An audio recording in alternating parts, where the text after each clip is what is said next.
नमस्कार, आप देख रहे हैं 24 घंटे की 24 बड़ी खबरें। आपके साथ मैं हूं फिरोज जैदी। शुरुआत करते हैं इस वक्त की बड़ी खबर के साथ। योग गुरु बाबा रामदेव ने कहा है कि काला धन रखने वाले सभी खाता धारकों का नाम उजागर होना चाहिए। साथ ही उन्होंने ये भी कहा कि नाम के साथ उनकी संपत्ति का ब्यौरा भी सामने आना चाहिए। योग गुरु बाबा रामदेव, जो कि काला धन को लेकर आवाज उठाते रहे, उनका कहना है कि सिर्फ खाता धारकों के नाम नहीं बल्कि उनकी संपत्ति का भी खुलासा होना चाहिए। काले धन पर योग गुरु बाबा रामदेव का यह बयान सामने आया है। उन्होंने कहा कि सभी खाता धारकों का नाम उजागर हो। जिन लोगों ने ये काला धन जमा किया हुआ है उनके नाम भी बताने चाहिए और उनसे दाम वसूलने भी चाहिए। अभी तक काले धन की रिकवरी जिस गति से होनी चाहिए उस गति से काले धन की रिकवरी देश में नहीं हो रही है। अभी 800 से ज्यादा नाम सरकार के पास हैं। 50,000 से ज्यादा इलीगल ट्रांजैक्शंस की रिपोर्ट गवर्नमेंट के पास है। उन सब की जांच करना और जिनका काला धन उनसे वसूली करना, यह बहुत बड़ा मुद्दा है। सुप्रीम कोर्ट के आदेश के बाद केंद्र सरकार ने स्विस बैंक के 627 खाता धारकों की लिस्ट सुप्रीम कोर्ट को सौंप दी है। सरकार ने 3 सीलबंद लिफाफों में लिस्ट सरकार को सौंपी है। ये नाम एसआईटी को दे दिए गए। 30 नवंबर तक एसआईटी स्टेटस रिपोर्ट दाखिल करेगी। वहीं 31 मार्च 2015 तक सभी खाता धारकों की जांच पूरी कर ली जाएगी। कुल 627 नाम है जो कि 3 सीलबंद लिफाफे में कोर्ट को सौंपे गए हैं। पहले लिफाफे में विदेशी सरकार से संधि का भी जिक्र है, जिसका हवाला बार बार दिया जा रहा था। दूसरे लिफाफे में सभी खाता धारकों के नाम और खाते में जमा रकम का भी जिक्र है और तीसरे लिफाफे में एसआईटी की स्टेटस रिपोर्ट है। सुप्रीम कोर्ट में काले धन वाले मुकदमे की सुनवाई हुई। सरकार ने सुप्रीम कोर्ट के सामने सील्ड कवर पेश किया। उस सील्ड कवर में सारी लिस्ट जो एचएसबीसी की फ्रांस की सरकार के द्वारा मिली थी, वो लिस्ट जिसमें 627 या 28 नाम हैं, वो और उसका एक स्टेटस रिपोर्ट जो हर अकाउंट की गई है आज तक एसआईटी के अंडर, वो भी एक स्टेटस रिपोर्ट सील्ड कवर में पेश करी गई। सुप्रीम कोर्ट ने दोनों साइड की दलीलें सुन के ये फैसला लिया कि वो खुद इस सील्ड कवर को नहीं खोलेंगे, बट ये सील्ड कवर एसआईटी के चेयरमैन और वाइस चेयरमैन जो 2 रिटायर्ड सुप्रीम कोर्ट के न्यायाधीश हैं उनको आज ही दी जाएगी। वो इसको खोल के प्रोसीड करेंगे जिस तरीके से वो करना चाहते हैं, अपने प्रोसीजर से और अपने ही हिसाब से। हमने कोर्ट को कल भी और आज भी बताया था कि यही लिस्ट 27 जून 2014 को ऑलरेडी हम दे चुके हैं, पर सुप्रीम कोर्ट ने फिर से यही लिस्ट उनके पास भेजी है। सुप्रीम कोर्ट में ये भी बताया कि 31 मार्च 2015 की डेडलाइन है, जब तक इनकम टैक्स एक्ट के तहत इन सब केसेस की इन्वेस्टिगेशन और असेसमेंट जिसमें टैक्स और पेनल्टी लगती है वो सारी 31 मार्च तक कंप्लीट होगी। तो इसको और लंबे अरसे का इसमें कोई मुद्दा नहीं है। हमने कोर्ट को ये भी बताया कि हमें और भी डिफ़िकल्टीज़ हैं इन ट्रीटीज़ की और कुछ हमें आगे भी करनी है। कोर्ट ने हमें परमिशन दी है कि हम अपने मुद्दे इस रिगार्ड में एसआईटी के सामने रखें और हम एसआईटी के सामने ये रखेंगे और हम रिक्वेस्ट करेंगे एसआईटी से कि हमारा पॉइंट ऑफ व्यू, अपनी रिपोर्ट जो 30 नवंबर तक सुप्रीम कोर्ट ने मांगी है उसमें ये मुद्दे भी रखें। सुप्रीम कोर्ट को लिस्ट सौंपते वक्त अटॉर्नी जनरल मुकुल रोहतगी ने कहा कि ये लिस्ट उन्हें फ्रांस सरकार से मिली है। इसमें आधे नाम भारतीय हैं और आधे एनआरआई हैं। फ्रांस की सरकार ने ये लिस्ट दी है 2011 जुलाई में। इस लिस्ट में 627 या 28 नाम मैंने आपको बताया, जिसमें से आधे से ज़्यादा हिंदुस्तान के रेसिडेंट हैं और बाकी एनआरआईज हैं जिस पे इनकम टैक्स लागू नहीं होता। इसकी इन्वेस्टिगेशन करी जा रही है और ये लिस्ट फ्रांस के पास आई थी क्योंकि किसी एचएसबीसी के नुमाइंदे ने ये स्विट्ज़रलैंड के अकाउंट से लिस्ट चुराई थी और वो फ्रांस के पास गई और फ्रांस और भारत के तहत जो इंटरनेशनल ट्रीटी है उस ट्रीटी के तहत हमारी मांग की वजह से ये लिस्ट हिंदुस्तान को दी गई। इसको छोड़ो, लिस्ट तो कभी भी मिलता हमको। जो इम्पोर्टेंट बात ये है कि उन्होंने समझा है कि हम जो कर रहे हैं वो गलत है, नहीं तो आए क्यों ये दरखास्त करना। दो दिन आर्ग्यूमेंट किया है, आखिर उसके बाद विथड्रॉ कर दिया उन्होंने। बहुत अच्छा चेंज मानता हूँ, मगर ये चेंज सरकार की नहीं है, सुप्रीम कोर्ट का ग्लोरी है। This is not a credit to the finance ministry और टू द अटॉर्नी जनरल। सरकार के नाम बताने के बाद विपक्ष ने हमला तेज कर दिया है, तो बीजेपी बैकफुट पर है। सरकार के पास न कुछ छिपाने के लिए है और न सरकार के पास कुछ बचाने के लिए है किसी को। इसलिए सरकार बिल्कुल ट्रांसपेरेंट है और जो भी कानूनी प्रक्रिया है उसके तहत कार्रवाई हो रही है और निश्चित तौर से कानूनी प्रक्रिया अभी चल रही है। दूध का दूध पानी का पानी होगा। जो कालाधन कुबेर हैं उन पर कानूनी शिकंजा कसेगा। उच्चतम न्यायालय ने जब नाम मांगे थे तब सरकार को मजबूर होकर नाम देने पड़े। सरकार ने स्वयंभू उच्चतम न्यायालय को कोई नाम नहीं दिए कि जो वायदा भारतीय जनता पार्टी ने इस देश की जनता के साथ निरंतर लगातार पिछले 5 वर्षों से किया है, उस कसौटी पर उनको खरा उतरना चाहिए। मगर मुझे ऐसा लगता है कि देश के सामने और सुप्रीम कोर्ट के सामने ये सच्चाई पूरी तरह से आ जानी चाहिए। Half truth is always dangerous, तो let us have the full truth. और मुझे लगता है कि बहुत जल्द सारा देश जान जाएगा कि इनके पीछे कौन लोग हैं। The government should reveal all the names, and in fact for some days there was a mysterious reluctance on the part of government to reveal all the names. इसलिए ये ज़रूरी हो गया है अब, और मुझे उम्मीद है कि एसआईटी इस पर गौर करेगी और ये बोलेगी कि भाई ये नाम अब सार्वजनिक होने चाहिए। जो फंदा गवर्नमेंट के गले में लगा हुआ था, फंसा हुआ था, वो सुप्रीम कोर्ट ने अपने गले में डाल लिया है। मुझे लगता है ये जुडिशल ओवर रीचिंग है। जुडिशरी को अपना काम करना चाहिए, वो है डिस्पेंसिंग लॉ एंड जस्टिस। ये इन्वेस्टिगेशंस, प्रोसिक्यूशंस, ये सारी चीज़ें छोड़ देनी चाहिए सरकार को। समाजसेवी अन्ना हजारे ने भी मोदी सरकार पर सवाल उठाए हैं। अन्ना ने कहा कि इस स्पीड से कैसे कालाधन वापस आ पाएगा। जनता के सामने कब आएगी? आपने आश्वासन दिया था कि 100 दिन के अंदर ये काला धन वापस लाएंगे और भारत के हर नागरिक के बैंक अकाउंट में 15 लाख रुपए इकट्ठा उनके डिपॉजिट होगा। शिवसेना ने भी अपने मुख्य पत्र सामना में कालेधन के मुद्दे पर मोदी सरकार पर चुटकी ली है। कालेधन के मामले में खोदा पहाड़ निकली चूहिया का शोर मचाया जा रहा है। लोकसभा चुनाव के दौरान तोपें दागी गई थी कि विदेश में मौजूद काले धन को देश में वापस लाया जाएगा और इस काले धन का सदुपयोग हिंदुस्तान के गोर गरीबों के कल्याणार्थ किया जाएगा। इसी पर उंगली रखकर अब शोर मचाया जा रहा है। जनता के मन में भी इस तरह भावना न बने, इसका ख्याल केंद्र सरकार को रखना होगा। काले धन को खोदना कितना जटिल है, ये बात अब केंद्र सरकार की समझ में आ रही है। विदेश में काला धन जमा करने वालों में सिर्फ 3 लोगों का नाम केंद्र सरकार ने घोषित किया है। केंद्र की इस घोषणा का श्रेय भी सर्वोच्च न्यायालय को देना पड़ेगा। सवाल पैदा होता है कि इन तीनों की संयुक्त संपत्ति भी विदेशी बैंकों में बमुश्किल 100-150 करोड़ रुपए की है। चुनाव प्रचार के दौरान बाबा रामदेव और बीजेपी के नेता कह रहे थे कि विदेशों में कम से कम 25 लाख करोड़ रुपए काला धन जमा होगा। दावा किया गया था कि सारा काला धन देश में आ गया तो हर घर पर सोने के छप्पर चढ़ जाएंगे। अभी तक केवल 3 लोगों के नाम सरकार ने घोषित किए हैं। ये देखते हुए पूरा मामला चने कुरमुरे जैसा लगता है।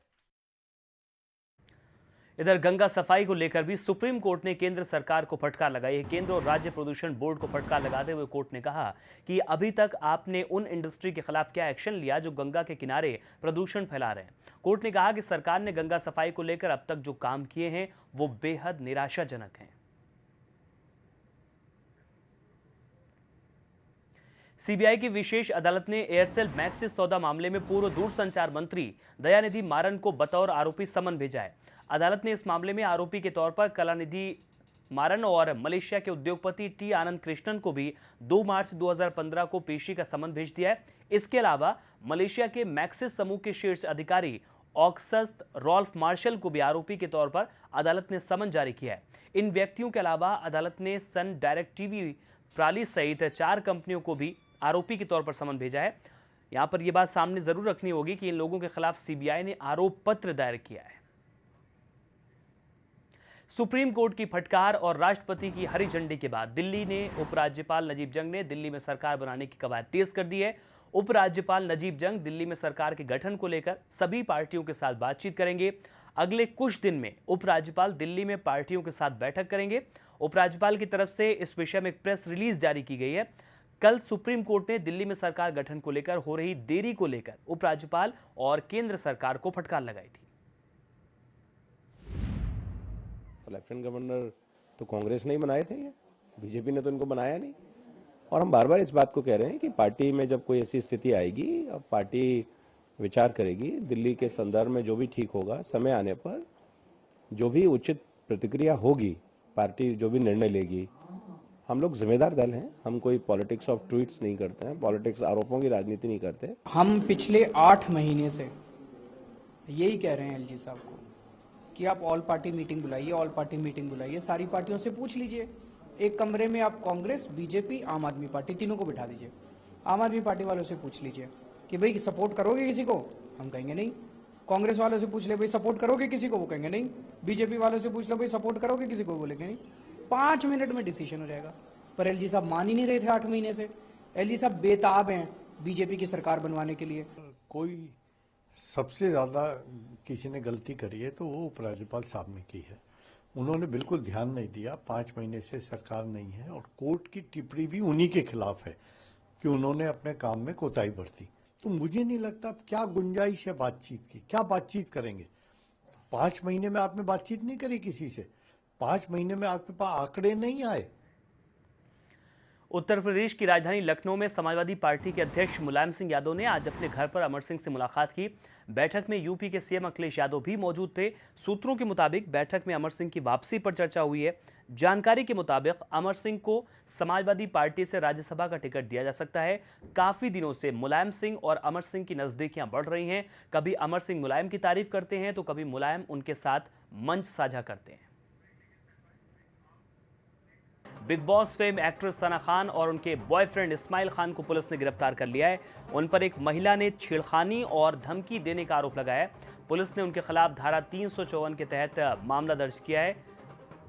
बिग बॉस फेम एक्ट्रेस हैं सना खान और उनके बॉयफ्रेंड इस्माइल खान को पुलिस ने गिरफ्तार किया है। उन पर एक महिला ने छेड़खानी और धमकी देने का आरोप लगाया। पुलिस ने उनके खिलाफ धारा 354 के तहत मामला दर्ज कर लिया है।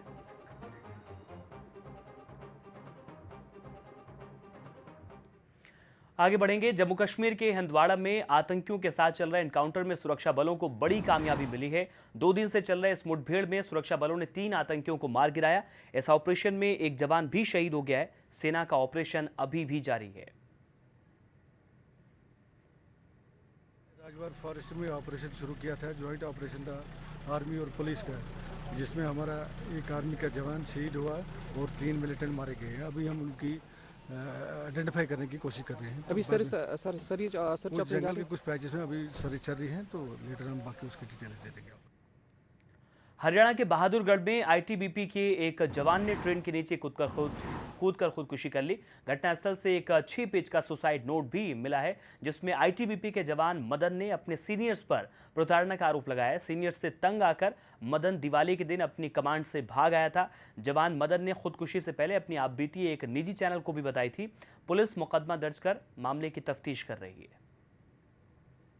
सुसाइड नोट में ये लिखा कि मेरे 2 आईसी थे, वो नाजायज परेशान कराया करते, मुझे तंग कराया करते, मेरे को मारने की कोशिश करते थे, फलान, ये ऐसी बातें लिख रखी हैं। तो सुसाइड नोट की सच्चाई का पता लगा के मुकदमा दर्ज करेंगे। असिस्टेंट कमांडेंट है परवीन कुमार, वो बोलने में मीठा बोलेंगे, 10 आदमी के सामने बात करेंगे, बहुत मीठे बात करेंगे, लेकिन अकेले में जब गाड़ी देते ना, ऐसी गाड़ियाँ देते हैं कि आदमी या तो उसको मार दे या खुद मर जाए। आप छुट्टी के लिए भी जाओगे, बोलते हैं वैसे आगे से बोलते हैं कि आपको साल में 3 बार छुट्टी दी जाएगी। छुट्टी नहीं मिलती है। हर बार छुट्टी के लिए जाएंगे, बोला नीचे वाला आप सीधे कैसे आगे, अपने नीचे वाले को साथ क्यों नहीं लाए, हवलदार को साथ क्यों नहीं लाए, एसआई को क्यों नहीं लाए। जम्मू कश्मीर के डीआईजी शकील बेग के बेटे ने अपने पिता की कुछ तस्वीरें सोशल वेबसाइट पर डाली हैं, जिसमें डीआईजी शकील बेग को कोई शख्स जूते पहना रहा है। शकील बेग के बेटे के मुताबिक उनके पिता ने 15 साल से कभी जूते नहीं पहने। बेग के बेटे ने तस्वीर को कैप्शन दिया है, असली राजा मेरे पिता। शकील बेग के बेटे ने एक और तस्वीर डाली है, जिसमें कर्मचारी उनके पीछे छाता लगाए खड़ा है। शकील बेग को इसी साल राष्ट्रपति से पुलिस मेडल मिल चुका है। और ऐसी कोई बात अगर दर्शाई जाए लोगों में, जिसमें अपनी पावर का गलत मिसयूज किया जाए, वो अच्छा नहीं देता। मैं तो कहूँगा कि ऐसे चाहे पुलिस अफसर हो, चाहे कोई पॉलिटिशियन हो, चाहे कोई भी बड़ा आदमी हो, उसने आम लोगों के साथ अच्छी तरह रहना चाहिए और अपने आप को इस तरह का बड़ा डिक्टेटर बताने की जरूरत नहीं होनी चाहिए। आम लोगों के लिए एक बुरी खबर है। सब्सिडी वाले रसोई गैस का सिलेंडर 3 रुपए महंगा हो गया है। सिलेंडर की कीमत में बढ़ोतरी गैस डीलरों का कमीशन बढ़ाए जाने की वजह से हुई है। अब 14.2 किलोग्राम का सिलेंडर का कमीशन 3 रुपए बढ़कर 43 रुपए 71 पैसे प्रति सिलेंडर कर दिया गया। ये फैसला पिछले हफ्ते लिया गया है। डीलर के कमीशन इससे पहले दिसंबर 2013 में बढ़ाए गए थे। दिल्ली में अब सिलेंडर 414 रुपए से बढ़कर 417 रुपए का हो गया है। मुंबई में इसका भाव 452 रुपए होगा, जो पहले 448 रुपए 50 पैसे था। राजधानी दिल्ली से सटे गाजियाबाद में एक व्यापारी का शव पंखे से लटका हुआ मिला है। घटना गाजियाबाद के इंदिरापुरम की है। दिल्ली के लोहा व्यापारी मुकेश कल शाम अपने दोस्तों के साथ यहां पहुंचे थे। सुबह मुकेश के करीबी को यहां से फोन गया कि मुकेश की मौत हो गई है। मौके से शराब की बोतलें भी मिली हैं। हालांकि घटनास्थल से कोई सुसाइड नोट नहीं मिला है, जिसके चलते पुलिस इसमें साजिश की भी जांच कर रही है। अपने बिजनेस के काम के लिए घर से आए थे। रात 11 बजे करीब फोन गया कि मैं सिकंदराबाद किसी जरूरी काम से यहाँ आ गया हूँ और देर होगी, अब आ नहीं पाने का, सुबह आऊँगा। तो कल रात 11 बजे के आसपास ही फ़ोन गया था। आज सुबह 9:30 बजे ये फ़ोन पहुँच गया कि एक मुकेश मित्तल नाम के व्यक्ति का कि ये जो है यहाँ खमाणा अपार्टमेंट में 511 रूम में जो है ये पंखे से लटका है। और ये अपने कुछ दोस्तों के साथ रात शाम को कल वहाँ पे आए थे, तो सब लोगों ने पार्टी की और सुबह उन्हें एक दोस्त के माध्यम से मालूम चला कि ऐसे ऐसे हैं। तो परिजन और दोस्त आए तो उन्होंने वहाँ पे आके देखा तो उनकी पंखे से लटकती हुई डेड बॉडी मिली है। सच आपकी डेड बॉडी पंखे से लटकी हुई मिली है। सभी पहलुओं से जांच की जा रही है और जांच उपरांत जो भी निष्कर्ष निकलेगा आपको बताएगा। उत्तर प्रदेश के आगरा से 2 दिल दहला देने वाली वारदात सामने आई है। एक बच्ची की उम्र 5 साल है, दूसरी की 7 साल। पहली घटना आगरा के शाहगंज थाने में हुई, वहीं दूसरी घटना थाना एतमादुल्ला के कालिंदी विहार की है। शाहगंज में बच्ची के साथ यौन शोषण का आरोप एक नाबालिग पर है। ये नाबालिग बच्ची को बहला फुसलाकर एक स्कूल में ले गया और उसके साथ दुष्कर्म किया। पुलिस एक शख्स को हिरासत में लेकर पूछताछ कर रही है। वहीं दूसरी घटना में आरोपी बच्ची को पैसे के बहाने बहला फुसला कर ले गया। बच्ची ने जब शोर मचाया तो वो उसे छोड़कर भाग गया। पुलिस ने आरोपी के खिलाफ मुकदमा कर लिया है और आरोपी की तलाश में जुटी हुई है। उत्तर प्रदेश में इलाहाबाद के एक घर में जोरदार धमाका हुआ। धमाका इतना जबरदस्त था कि आसपास की इमारतों में भी दरार आ गई। हालांकि धमाके में अभी तक किसी के जख्मी होने की खबर नहीं है। धमाका किस चीज से हुआ इसका अभी पता लगाया जा रहा है। फॉरेंसिक एक्सपर्ट्स की एक टीम जांच के लिए पहुंची है। गुजरात में आने वाले नीलोफर तूफान की रफ्तार धीमी पड़ गई है। फिलहाल ये गुजरात के कच्छ की तरफ बढ़ रहा है। मौसम विभाग के मुताबिक नीलोफर के 1 नवंबर तक आने के संकेत हैं। हालांकि तूफान से निपटने के लिए सरकार की तरफ से पुख्ता इंतजाम किए गए।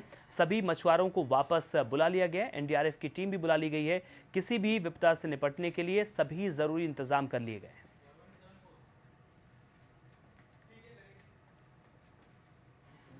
उत्तर प्रदेश के लखनऊ नगर निगम की लेडी ड्राइवर इन दिनों आकर्षण का केंद्र बनी हुई है। लखनऊ नगर निगम में इन दिनों 40 महिलाएं गाड़ी चला रही हैं। इनमें 15 मुस्लिम हैं। ये महिलाएं पिछले 2 साल से लखनऊ में जगह जगह नगर निगम की गाड़ी चलाकर ले जाती हैं और कूड़ा उठाती हैं। 4 दिनों तक चलने वाले सूर्योपासना महापर्व का आज तीसरा दिन है। कल खरना के साथ ही छठ व्रतियों का 36 घंटे का निर्जला व्रत शुरू हो गया। आज तीसरे दिन व्रतियां टोकरी में ठेकुआ, फल, ईंख समेत अन्य प्रसाद लेकर नदी, तालाब या अन्य जलाशयों में जाकर अस्ताचलगामी सूर्य को अर्घ्य देंगी। इसके अगले दिन यानी कल सुबह उदीयमान सूर्य को अर्घ्य देने के बाद घर वापस लौटकर अन्न जल ग्रहण कर पारण करेंगे। इसके साथ ही 4 दिवसीय छठ महापर्व का समापन हो जाएगा।